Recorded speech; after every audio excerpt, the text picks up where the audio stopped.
from the stall gift. As regular as the Easter Bunny, Australia's fastest professional sprinters gather in a Victorian country town to compete for the richest purse this country has to offer. Yes, the stall gift is a sprint that bears no resemblance whatsoever to the Olympics. A grass surface, handicaps and a lively betting ring too all create a totally different atmosphere. On hand to sample it too is Stephen Phillips. Thanks, Max. Welcome to Central Park in Stall for the running of the 109th Stall Easter Gift. It's a blustery afternoon, a little overcast, but we're in for another great afternoon of running. 39 heats, some 264 runners, and Ray Warren, you'll be calling the action. As usual, the handicapper has made life very, very difficult. Made it difficult for the uninformed, Stephen, but not so for those that have got the inside oil. Todd Ireland, the Victorian, in last night from 20 to 1 to 2 to 1 this afternoon, a raging hot favourite. Tim Mason from Victoria, 10s into 3s. Steve Tilburn steady at 4 to 1, a Victorian. Scott Hargraves from Victoria steady at 10s, and late money for Chow Luong from Sydney, a 12 to 1 shot. The track, Stephen, soft, but the blustery breeze will have a drying effect. The breeze will be coming from behind all runners and, of course, giving them equal opportunity. But it is going to be a marvellous experience. Well, it's 120 metres. The handicapper, he works out the marks, and we've got 4 past winners taking part, a number of our Commonwealth Games representatives, and you've got 39 heats to call. Good calling this afternoon. Ken, we'll be back with the best of the heats right through the afternoon. Thanks, Steve. Look forward to that. We'll go back to Stall throughout the afternoon for highlights from the heats, as Steve said. But time now to take a look at that other great Easter parade, the Autumn Carnival at Randwick. Topping the bill this afternoon are the AJC Derby and the Doncaster Handicap. To set the scene, here's Johnny Tapp. Thanks, Ken. Yes, there's something special about Derby Day. Anywhere in the world where they run derbies, and certainly no exception here at Randwick. The blue riband of the turf. Now, the track officially dead to start with.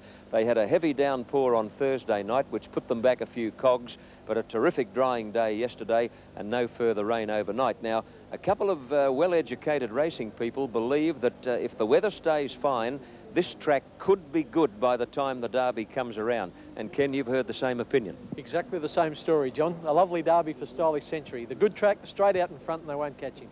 Well, he's a classy colt, but he's very unhappy when the ground's a bit yielding, isn't he? He is, John, but a few times lately he hasn't gone to the lead. And I think it's even in his work, they say, doesn't work as well if something leads him. I think you'll find today that Kevin Moses gives him one on the behind and he'll go to the front. He won the Victoria Derby. He can run the distance. A few of the others might. Yeah, good point. Now, the Doncaster carries $1 million for the first time, a huge hike in prize money. 6 of the last 7 Doncasters have been won by 3-year-olds, and not as good a 3-year-olds as we've got in the race this year on the main. I think they'll fight it out. Stargazer to win from Shaftesbury Avenue. And that information from a man who knows, Max. Thanks very much, and we'll be joining Johnny Tapp a little bit later on for the running of the AJC Derby.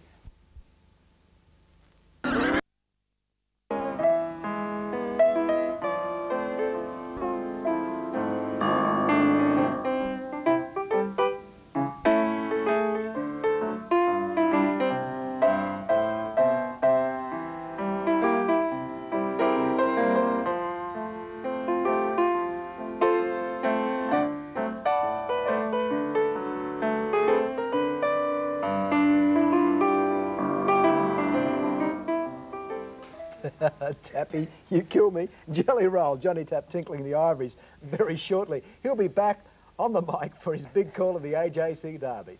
And when you train to Yorkshire a little later, back home, it's a big afternoon of galloping with the AJC Derby and Doncaster Handicap. To find out what Ken Callender will be putting his Easter eggs on, let's join him out at Royal Randwick for an early market on the Derby. Thanks very much, Kenny. Yeah, well, I've normally got more confidence and a better spiel than that chap who's trying to sell you a new suit for $20 in the back room of a pub. But I'm worried here today. I was led to believe that the track would be good at Randwick. It's not. It's a bit slow. There's misty rain falling, and all of this is against Stylish Century. I did think Stylish Century was a good thing. Now, well, why go to water? I still think he'll win, but I am worried. Originally, I didn't think Solar Circle had any hope in the race on a good track. Now, he's probably the horse that Stylish Century's got to beat. But my tip in the AJC Derby of 1990, TAB, #1, Stylish Century. The little Queenslander, the free-flowing black horse who'll get out in front and adopt catch me if you can tactics. We're doing 4 races live as usual on this huge day from Randwick. In race 5, the Adrian Knox Stakes, I'm tipping #6, Dual Treasure, Wayne Harris's mount, Jewel Treasure's been a tiny bit disappointing, but she hasn't met a weaker field than this. She'll get the cash today. In the Doncaster, a $1 million race, 600-odd thousand for first. I'm going for number 14, Stargazer. It's hard to have a good thing in 20-odd runners here at Randwick, but I reckon that Stargazer will shake the life out of it. I reckon he'll win, and I'm certainly putting a few of my Easter eggs on him. In race 7, the chairman's handicap of 2,600 metres, my tip is number 5, Shallier. The jockey of the moment, R.S. Dye, and Shane Dye has already ridden one winner in the 3 races decided so far here at Randwick. That's my mail for this afternoon. Hope I didn't sound as though I was going to water early. Stylish Sensual will still be very, very hard to beat. Back to Maxie Walker. Thanks very much, Kenny. And he's got Jewel Treasure too. I think Kenny Kellner, one of the, I guess, a national treasure, would you say? Without a doubt. There's no doubt about it. So very shortly, though, we'll be returning out there to Randwick for the running of that derby. Yeah, we'll have all that action that counts from Royal Randwick. For horse training, the Masters have always ruled the roost. The image evoked by such names as T.J. Smith, Bart Cummings and Colin Hayes is that of powerful men. Yet one lady who has more than held her own in this male-dominated business is Randwick-based trainer Betty Lane. On the eve of Sydney's big Easter racing carnival, Anne-Marie Sparkman journeyed out to Royal Randwick to meet the Queen of the Turf.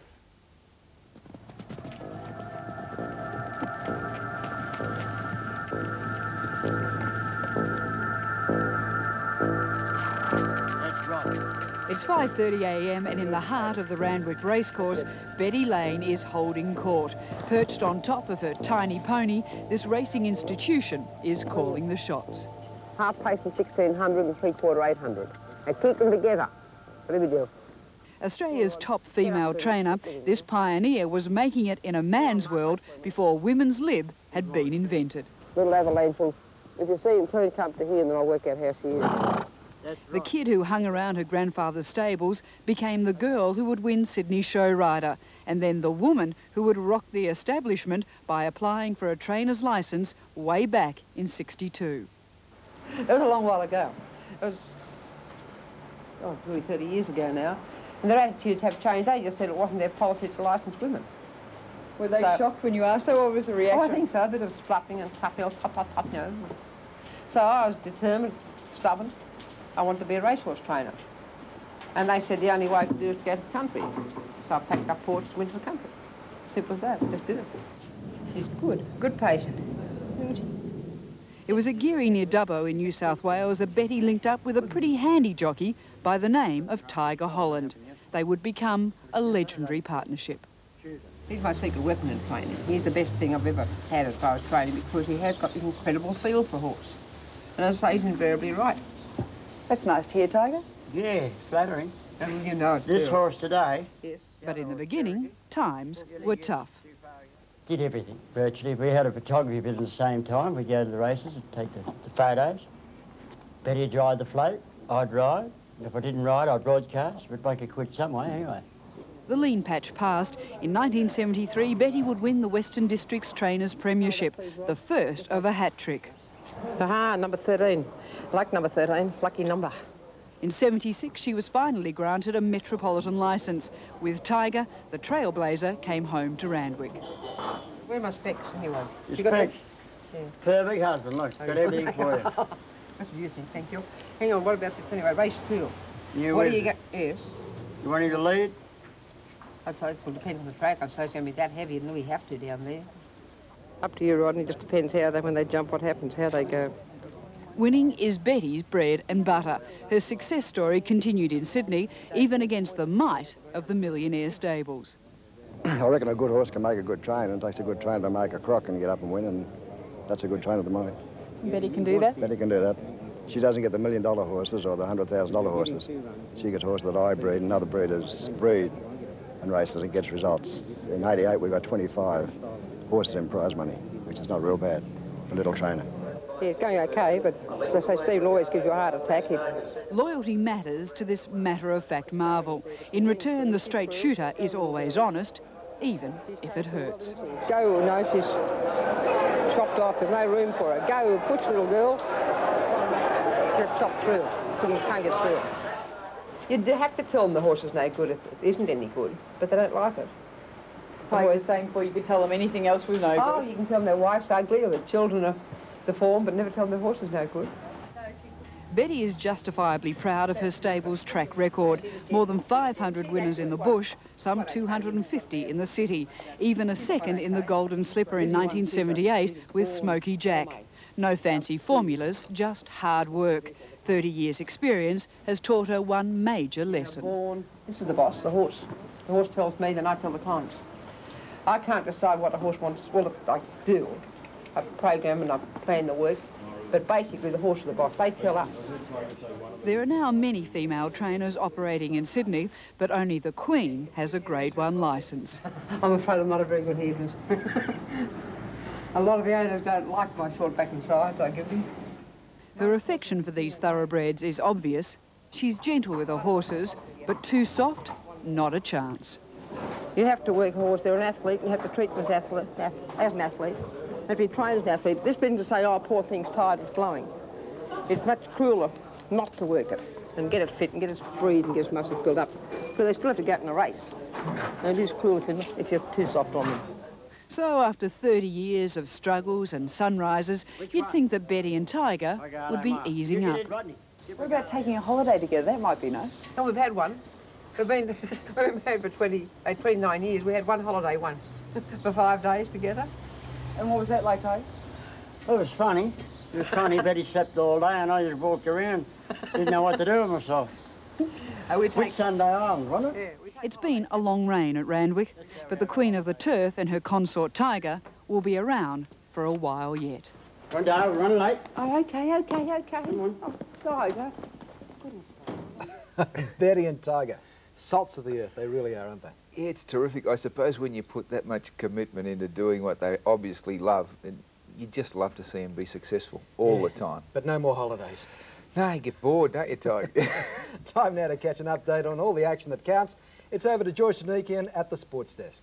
Thanks very much, Ken. And a sport we haven't looked at lately. Keeps on coming. Hope you're enjoying this afternoon of Wide World of Sports. Time now to slip out to Randwick with Johnny Tapp. Should be a big one, Johnny.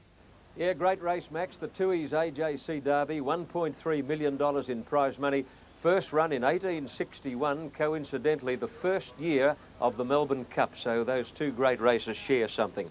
Now, no fillies this year, Ken, which is surprising because fillies have been doing well in derbies. 2 of the last 5 have been won by fillies, including Research last year, but not one filly measured up in 1990. That's right, John. I think Tristan R may have, only that she went wrong. Still worried about this track condition, but my money's on #1 Stylish Century. I just hope he can handle it. He's much, much better on a firm track. Let's look at the prices. #1 Stylish Century is showing $6.60, which is 5.5 to 1. Zabeel from the Colin Hay stable is a 6 to 1 chance. Dr. Grace at 9 to 2, or almost at 5.30. Solar Circle at 5.40. He might firm just a little more on the dead track. Castletown favourite on the tote, $4.50, odds of 7 to 2. 9 to 1 Interstellar, another of the Bart Cummings runners. 20 Fill the Bill. The third Bart Cummings runner, Submariner, is at 30 to 1. Star Karoo at the same price. Classic Chick, TAB number 10, is at 100 to 1. Number 11, Iced Martini at 80 to 1. Century Rain is at 33 to 1, almost at 40 to 1 now, about $39. Plum Jam at 50 to 1.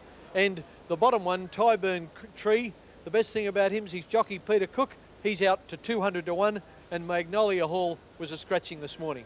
It's going to be a thrilling race, the Derby of 1990. The big one, the big caller, Johnny Tapp. OK, Ken, and the order goes out now for riders to bring their mounts forward. They're going to run just a tick late, or maybe they won't. It still requires about 90 seconds to the advertised post time. Most of these are pretty well-mannered horses as far as the barrier is concerned, so maybe they'll jump on time or very close to it. Now, Shane Dye is first up on Interstellar. Coming along next is Plum Jam and Sensory Rain going forward. Moving up, Classic Chick. Star Karoo about to go into the gates. Castletown being led around behind the stalls. Zabeel's rider, Michael Clark, adjusting his goggles, about to bring that one up. In the colours of Sheikh Hamdan, Zabeel about to take his place in the stalls, waiting on Submariner, one of the 4 Bart Cummings runners. Now here's Peter Cook coming up on Tyburn Tree towards the outside of the field. Stylish Sensory still out, so is Half Iced, or rather Iced Martini, a son of Half Iced, about to move up, and Solar Circle is going to be one of the last in. Stylish Sensory kept on the move behind the gates. 3 to move in. The AJC Derby, first run in the year of 1861. With a history almost as old as Randwick Racecourse itself. Now Solar Circle goes up on the outside of the field.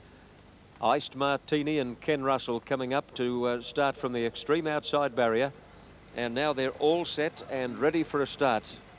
Starter Billy Cooper about to pick up the button and dispatch them in the blue riband, the Tui's AJC Derby. They look good. Fill the bill in barrier 2.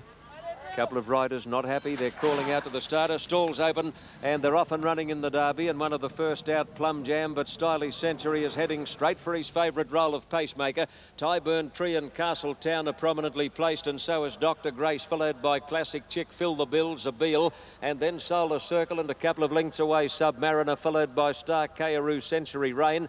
Ice Martini pretty deep on the turn out of the straight, and Interstellar went straight back to be last as they wend their way out of the home stretch past the 2,000 metres mark, and Stylish Century in his favourite role, led by a length and a half to Plum Jam and 3 to Castletown in a prominent spot, followed by Fill the Bill, Tyburn Tree, and then Dr. Grace a length away, Zabeel, a length to Classic Chick, a bit more than a length to Solar Circle, and then Ice Martini, who's pressing forward, followed by Century Rain, Submariner, about 5 to Star Kayaru, and 2 lengths away last Interstellar, who's 20 lengths or more off the lead as they sweep to the back past the 1,500 mark. Stylish Century, the pilot, in front by a length and a half to Plum Jam and about 5 to Castletown, 2 to Tyburn Tree, then Fill the Bill, a neck away Dr. Grace on the outside. The next couple are Zabeel and Classic Chick, and then Solar Circle and Ice Martini together. Submariner well back with Century Rain. Interstellar, who's now moving to second last and dropping to the tail, Star Kayaru. They're spread out over plenty of territory in the run to the top turn, and Stylish Century is setting a fearsome pace in front,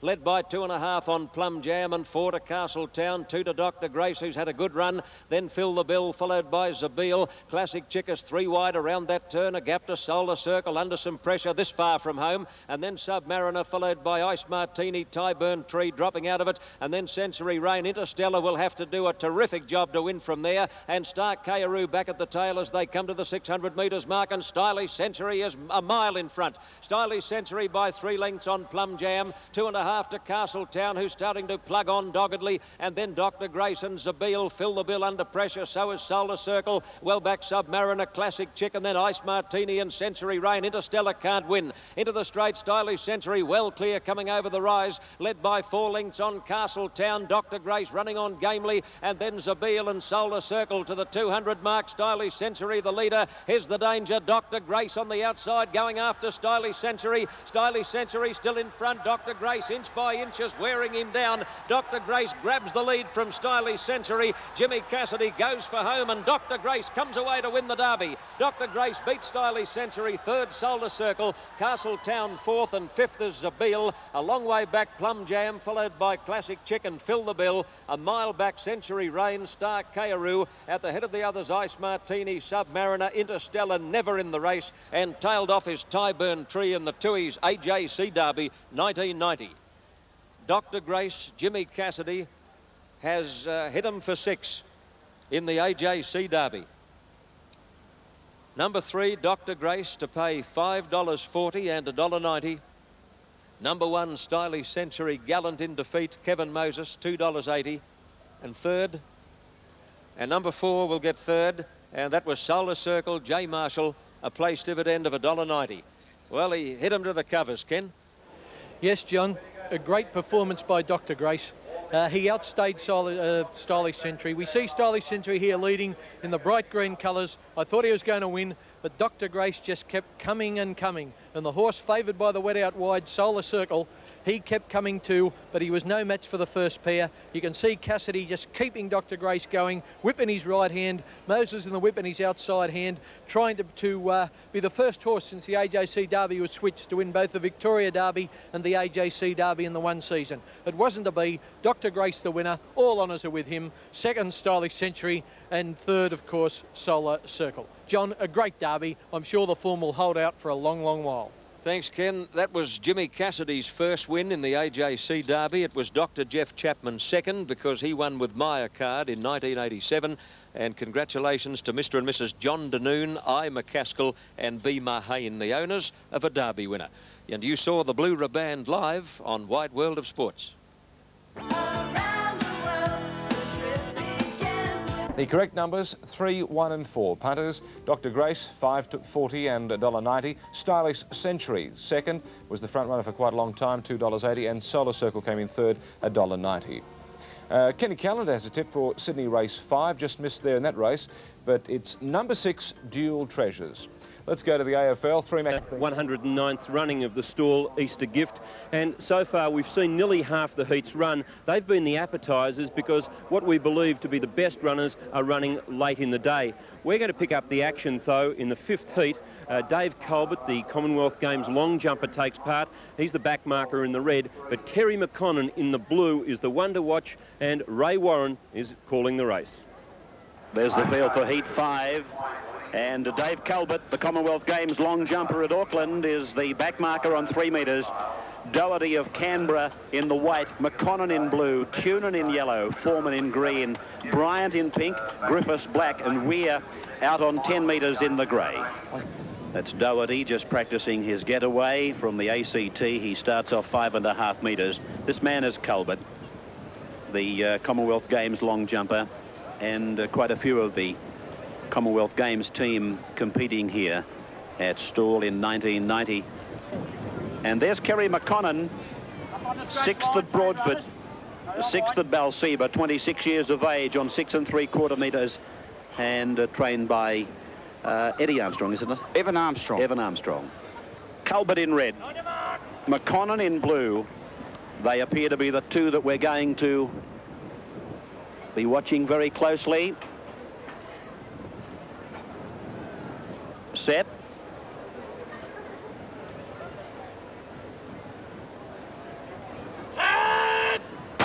Weir came out very fast with Griffiths, Bryant, Foreman, Tunin. McConnon came out like lightning from Doherty and Colbert trying to get to them, but McConnon's in front of Foreman, and McConnon goes on to beat Foreman. Good run by Colbert to finish third, however.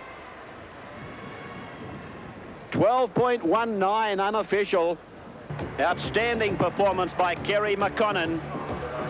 12.23 is the official. And here he is. Keep in mind that the times you get up in the top right-hand corner are just unofficial, just a guide. Here's Rob Gaylard. He should be with a happy Kerry McConnon. Here's a very happy Kerry McConnon at the moment. I saw Kerry McConnon win a sensational 400 here a few years back, and having a look at that, your starting has improved immensely. Very much so. We've been practicing on that start for a long time, and I hope it's going to come together this weekend. Kerry, you won a Tasmanian 1000 as an 18-year-old. What's been happening? I won the Stawell 400 here in '85, and a couple of smaller races, but nothing really with any great deal of money. Yes, runners are preparing for heat 6, and it's Stone. That's Rob Stone, Seoul Olympian, Commonwealth Games of Auckland representative in the 4x400. Evans in white, McGrath in blue, Miles in yellow, Wilson pink, McDowell black, and Mowat in the grey. About to be called up for their starting blocks. Cameras taking us across the line as they are now told to take their blocks. Rob Stone, the back marker, on half a metre, won the 200 metres at the Nationals just a couple of weeks ago. But Evans in the white is the man they're all going to have to beat.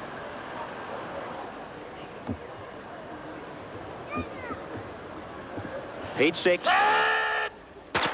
Mowat came out very quickly from McDowell, going fast. Wilson, Miles is up with them from McGrath. Evans and Stone are putting in the long ones. Evans going after them. Mowat is still in front though, and flying down the outside is Stone. Stone, he may have got up to win.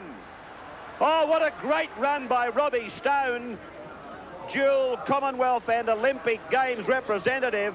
He's absolutely sprouted wings in the last couple of strides. See it again. Sensational run by Robert Stone, has absolutely blitzed them off the blocks and cut good grass and taken a lot of distance out of Evans, who's throwing himself around. He's got him in his sights halfway down the track. At the corner of his eye, you can just see the front marker, but he runs to him with ease. And he just gets the decision, and a very, very impressive win from scratch. Robbie, you've come off a different surface onto the grass. You've run in the Nationals. You've had tremendous success there. Now you're mixing it with the pros. Tell me a little bit about the surface, because you're the first one we've been able to compare what the amateurs run on to what we're running here today. Well, this isn't as good for me to run on because it's so soft, and my style's more conducive to synthetic tracks. I have to work a little harder, but it's not too bad. Well, a great performance there by Robert Stone, and the amateurs certainly find it tough to come here off those short marks. Robert Stone off half a metre. Back in 1975, a man came over from Madagascar. His name was Jean-Louis Rivolo Manansoa, a real mouthful, but he ran from scratch and really blitzed the field to become the only man in history to win this great race from scratch. A man with a great task ahead of him was Shane Naylor. He was running in heat 18. He was wearing the red singlet, and our Commonwealth Games representative is also off scratch.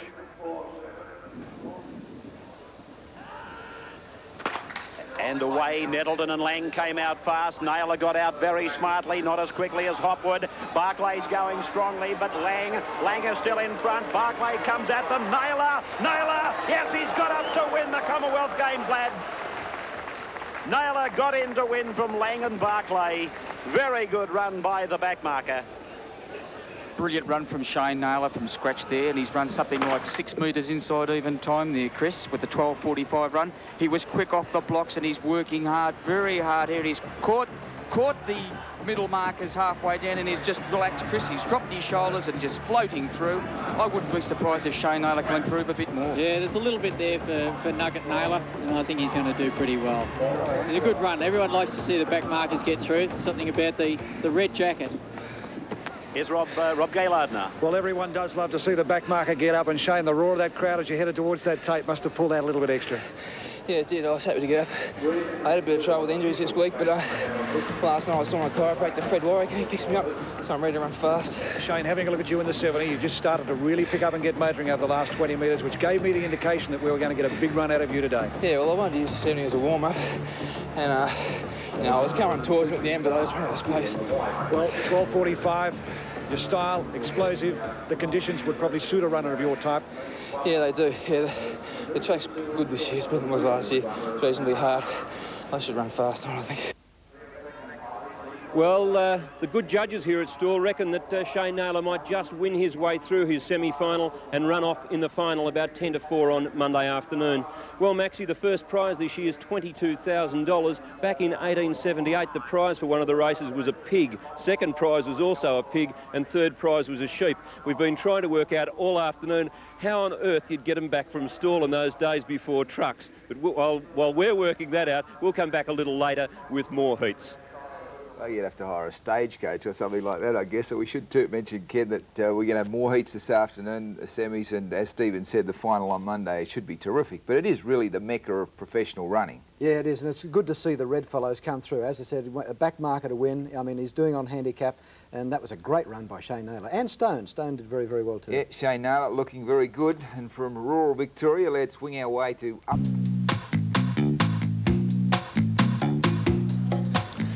And under those leaden skies at Randwick, the runners are behind the gates for the Adrian Knox Stakes. It's a 3-year-old fillies race and a fairly open race as far as the tote betting is concerned, although I think punters have pinned their faith in a filly who is still a maiden. You wouldn't believe it, but after 15 starts, Dual Treasures is yet to win a race. She's run 4 placings, but Ken, she's run some very good races in far better company than today's opposition. Yes, John, no excuses for her if she gets beaten this afternoon. A few people seem to think the track's a tiny bit dead for her, but she's performed on that sort of going in the past. I think she's got to win today, Dual Treasures. I'll be sacking her if she doesn't. Let's look at these prices. Number 1, New Parade, is at 5 to 1. Number 2, Aretha, at 8 to 1. A little bit shorter, $8.70 actually. Historical, $4.40 for $1, which is almost 7 to 2. Number 4, Regal Style, at 16 to 1. Quite Vespers, nice odds on the tote at 10 to 1. Dual Treasures, 11 to 4 into about 5 to 2 now, $3.60. Sovereign Heights, TAB number 7, is a 50 to 1 chance. Sunshine Sally out to 9 to 1. A little bit of backing in the ring for her. She could be a surprise package. Chillier at 20 to 1. Sinead at 100 to 1. 20 Poseriga. 50 to 1 Argemond. 80 to 1 Wendy's Pest.